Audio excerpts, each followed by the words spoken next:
Hello and welcome to this week's Vaticano Updates, the most important news from Pope Francis and the Vatican. Pope Francis asked people to pray for Sudan, that the country's rival military factions might lay down their weapons and pursue peace. Now, fighting has intensified in Sudan's capital of Khartoum and in other cities after skirmishes broke out between the Sudan army and the rival Rapid Support Forces paramilitary group. Now, the clashes have erupted after almost a year and a half of military rule. At least 100 people have been killed and almost 600 injured. Over the last few weeks, dozens of photos have appeared showing Pope Francis in strange scenarios, sending social media into a frenzy. Now, apart from the pontiff himself, the images all have something in common. They are fake, made by artificial intelligence tools that create images from short text prompts. Now, Pope Francis's prevalence in AI-generated images is the result of a perfect storm of factors, religious experts said. Now, after 10 years as the head of the Catholic Church, he is instantly recognizable around the world and is viewed as an approachable leader. Pope Francis has defended St. John Paul II against a recent accusation that the Polish Pope secretly visited women.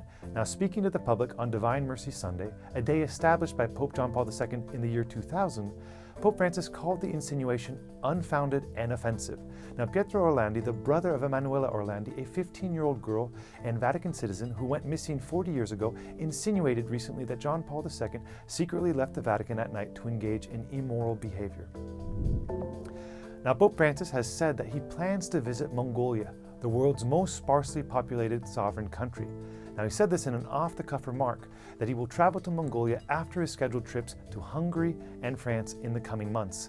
Now, an apostolic journey to Mongolia would make Pope Francis the first pope to visit the Asian country that shares a 2,880-mile border with China. Now, Mongolia has a population of about 1,300 Catholics in a country of more than 3 million people. The Vatican has announced the date and theme for the third annual World Day for Grandparents and the Elderly. Now, the event will take place this year on July 23rd, the Sunday before the feast of Saints Anne and Joachim, the grandparents of Jesus. Now, the theme for the day selected by the Pope will be His Mercy is from Age to Age. Now, according to the Vatican Dicastery for Laity, Family, and Life, the theme is linked to the theme for World Youth Day 2023, which also comes from the first chapter of the Gospel of Luke. Mary arose and went with haste. Thank you for watching this week's Vaticano Updates. Benjamin Crockett for EWTN Vaticano.